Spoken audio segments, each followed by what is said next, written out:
बैठकीमध्ये ठेवला आणि राज्याचे मुख्यमंत्री एकनाथजी शिंदे साहेब, उपमुख्यमंत्री देवेंद्रजी फडणवीस साहेब आणि उपमुख्यमंत्री अजितदादा, मंत्रिमंडळातील सर्व इतर सहकाऱ्यांनी सुद्धा त्यांना मान्यता दिली आणि साधारणपणे 50% वाढ ही आम्ही त्यांच्या मानधनामध्ये करत आहोत। म्हणजे 5,000ची वाढ ही अंगणवाडी सेविका यांच्या मानधनामध्ये करण्याची मान्यता ही आपल्या आजच्या मंत्रिमंडळाच्या बैठकीमध्ये झालेली आहे। मदतनीस ज्या आहेत त्यांच्या मानधनामध्ये साधारणपणे 3,000 इतकी वाढ करण्याचा निर्णय हा घेण्यात आलेला आहे। त्याच्यामुळे आत्ता त्यांचं असणारं मानधन हे 10,000 आहे आणि वाढीव त्यांना 5,000 इतकं मानधन करण्याची मान्यता मंत्रिमंडळाच्या आजच्या बैठकीमध्ये देण्यात आली। माझ्या अंगणवाडी सेविका आणि मदतनीस यांची गेल्या अनेक दिवसांपासूनची मागणी होती।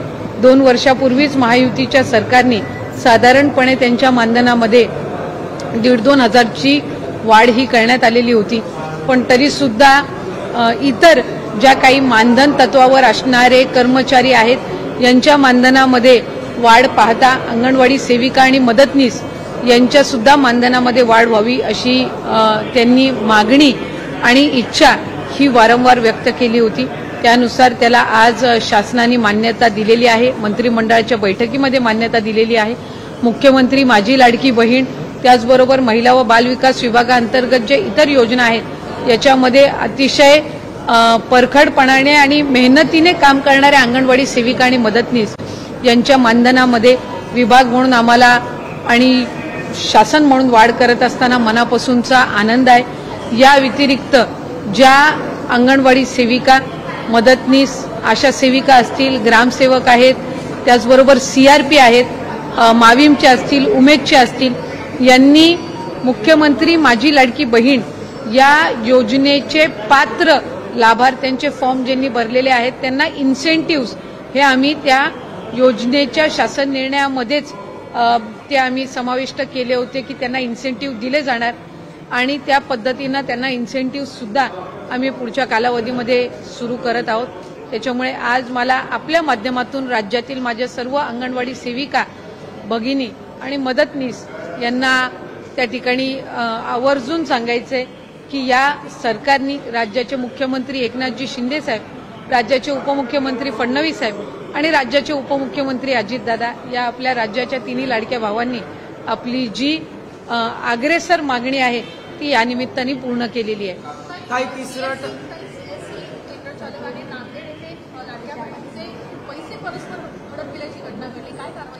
साधारणपणे काल प्रशासनाच्या, स्थानिक प्रशासनाच्या लक्षात ही बाब आली आणि 37 का 38 वेगवेगळी जी खाती आहेत यातून त्यांनी म्हणजे अर्ज, महिलांचे अर्ज, महिलांच्या नावाने अर्ज भरलेले आहेत आणि खाती जी आहेत ती दुसऱ्यांची आहेत। त्याच्यामुळे अशा पद्धतीचं निदर्शनास आलं। मी स्थानिक जिल्हाधिकाऱ्यांसोबत सुद्धा माझी त्या संदर्भामध्ये सकाळी चर्चा झाली, दुपारी सुद्धा बोलणं झालं आणि आम्ही आदेश दिलेले आहेत की या प्रकरणाची सविस्तर चौकशी होईपर्यंत त्या ज्या 37-38 अकाउंट आहेत त्या तातडीने सील करण्यात याव्या। जे संबंधित आहेत त्याच्यावर स्थानिक पोलीस स्थानकामध्ये गुन्हा दाखल करण्यात यावा आणि त्याचबरोबर ते जे आधार कार्ड आहेत, ते अकाउंट्स आहेत आणि जे भरलेले अर्ज आहेत ते व्हेरीफाय करून घ्यावे। कदाचित ज्या महिलांच्या नावाने त्यांनी अर्ज भरलेले आहेत या आधी सुद्धा त्या योजनेच्या लाभार्थी असू शकतात किंवा नसू शकतात, पण त्यांचं नाव आणि त्यांचे सगळे डिटेल्स हे क्रॉस व्हेरीफाय करून त्या संदर्भातली योग्य ती कारवाई ही केली जाईल।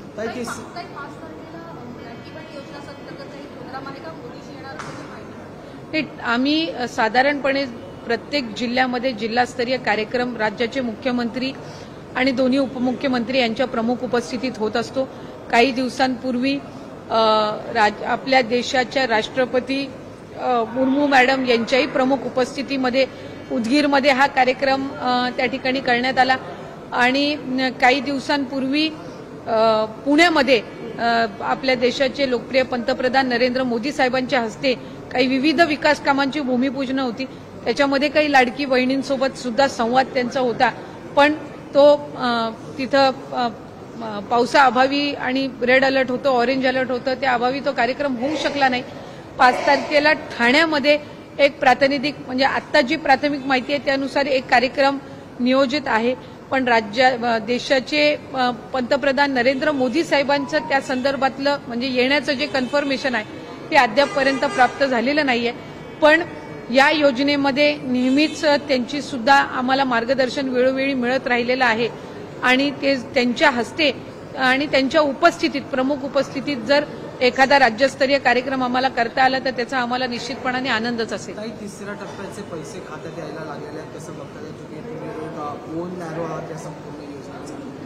आम्ही साधारणपणे 25 तारखेपासून तिसऱ्या जो हप्ता आहे तो वितरित करायला सुरुवात केली आणि मला तुम्हाला सगळ्यांना आवर्जून सांगायचंय की 25, 26 आणि 29 तारीख अशा 3 दिवशी आम्ही डीबीटी केलं।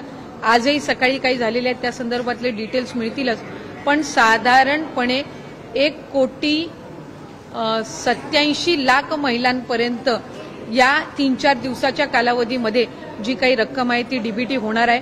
आम्ही आता रोज 30 ते 35 लाख इतका डीबीटी हा त्यांच्या लाख महिलांना त्यांच्या खात्यावर डीबीटी होत आहे आणि याच्यामध्ये जुलै आणि ऑगस्ट महिन्यामध्ये ज्यांनी लाभ घेतलेला आहे त्यांचा सप्टेंबर महिन्याचा हप्ता आणि ज्यांनी जुलै ऑगस्ट महिन्यामध्ये अर्ज केलेले पण काही कारणास्तव ते राहिले होते किंवा स्क्रुटिनी करायचे राहिले होते अशा महिलांना 3 महिन्यांचा हप्ता एकत्रितपणाने त्यांच्या खात्यावर जात आहे। त्याच्यामुळे ते 4,500 त्यांच्या अकाउंटला डीबीटी होत आहेत आणि ज्यांना पहिल्या 2 महिन्याचा लाभ मिळालेला आहे त्यांच्या खात्यामध्ये 1,500 इतका डीबीटी होत आहे। गडकरी साहेबांनी एक चिंता व्यक्त केलेली आहे लाडकी बहीण योजनेवरून। गडकरी साहेब म्हणतात की योजनेमुळे उद्योगांची सबसिडी मिळेल की नाही याची शाश्वती नाही। गडकरी साहेब महायुती किंवा मग एनडीएचे घटक आहेत, देशात राज्यातलं नेतृत्व आहे आणि तेच असं म्हणतात प्रश्नचिन्ह तुमच्या योजनेत उपस्थित करताना पाहिलं। गडकरी साहेब हे आमच्या सगळ्यांसाठीच एक आदरणीय व्यक्तिमत्व आहे आणि खऱ्या अर्थानं महाराष्ट्र राज्याच्या वतीने देशामध्ये ते प्रतिनिधित्व करतात। नागपूरच्या कार्यक्रमामध्ये आम्हाला गडकरी साहेबांची उपस्थिती त्या निमित्ताने मिळाली होती, त्यामुळे दुसऱ्या आमच्या राज्यस्तरीय कार्यक्रमामध्ये ज्यावेळेला गडकरी साहेब आले त्यावेळेला त्यांनी या योजनेची प्रशंसा केली आणि त्यांनी उलट आम्हाला या सूचना दिलेल्या आहेत की जो लाभ आपण दर महिन्याला त्यांना देत आहोत याच्यातून लॉंग टर्म त्यांना काय इन्व्हेस्टमेंट करता येईल आणि आर्थिकरित्या त्या कशा सक्षम होऊ शकतील याकडे आपण अधिकाधिक प्रयत्न करावे। त्याच्यामुळे त्यांनी जे काही आपण ज्या वक्तव्याचा उल्लेख केला ते भाषण मी काही ऐकलेलं नाहीये, त्यामुळे त्या संदर्भात तर मी अधिक भाष्य करणार नाही, पण त्यांचं मार्गदर्शन आम्हाला वेळोवेळी ही योजना राबवत असताना आम्हाला निश्चितपणाने मिळालेलं आहे। आंगनबाड़ी सेविकाओं को जो मदद करने वाली है उनको आप दिवाली के पहले गिफ्ट भी दे रही है, इस तरीके से लाभ है जो पहुंचने वाला है कि उनका मानधन ये बढ़ाया जाए, ये उनकी जो दरखास्त थी, रिक्वेस्ट थी सरकार के प्रति वो काफी दिनों से चल रही थी। हमने बीच में ये जो योजना है मुख्यमंत्री माझी लाडकी बहन उसमें जो पात्र महिलाओं के फॉर्म आंगनवाड़ी सेविका भरेंगे उनके लिए इंसेंटिव भी शुरू किया था, लेकिन इस बात की मुझे आज बेहद खुशी है कि आज के मंत्रिमंडल की बैठक में उनका जो मानधन के बारे में जो उनका काफी दिनों से उनका रिक्वेस्ट था वो हमने ये महायुति के सरकार ने उस पर पॉजिटिवली रिस्पांस देकर हमने वो प्रस्ताव मंजूर किया है और तकरीबन 50% की जो इंक्रीज है वो उनके मानधन में होने वाली है। लाडली बहना योजना सक्सेसफुल है, लेकिन उसमें अब जो अनियमितताएं भी सामने आ रही, लोग उसका गलत फायदा उठा रहे हैं। सरकार इसको टैप करने में कहीं न कहीं नाकाम साबित है। आप अगर देखें तो तकरीबन 2 करोड़ से ज्यादा महिलाओं को इस योजना में लाभ जा रहा है। तो हालांकि हर एक योजना में हम देखें या कोई भी सरकारी हम जब स्कीम्स लेते हैं तो इतनी बड़ी मात्रा में जब डीबीटी दिया जाता है या इतनी बड़ी स्कीम रहती है तो कहीं पे ऐसे उसका दुरुपयोग करने वाले भी रहते हैं। हमने सातारा में ऐसे कुछ हुआ था, पिछली बार नवी मुंबई में भी हुआ था, तो उनपे पुलिस में कंप्लेंट करके उनपे जो कार्रवाई है वो की गई थी। अभी नांदेड़ की एक घटना सामने आई है, उसके बारे में भी प्रॉपर इंक्वायरी होगी और ऐसी घटनाएं ना हो इसके लिए ही हम स्क्रूटिनी और वेरिफिकेशन में ज्यादा वक्त देते हैं। इनको डीबीटी नहीं किया जाता है जब तक इनकी स्क्रूटिनी ना हो। तो ये जो घटना हुई है उस बारे में भी प्रॉपर इंक्वायरी की जाएगी और इंक्वायरी होने तक उनके जो अकाउंट्स है वो सील किए गए हैं। Thank you.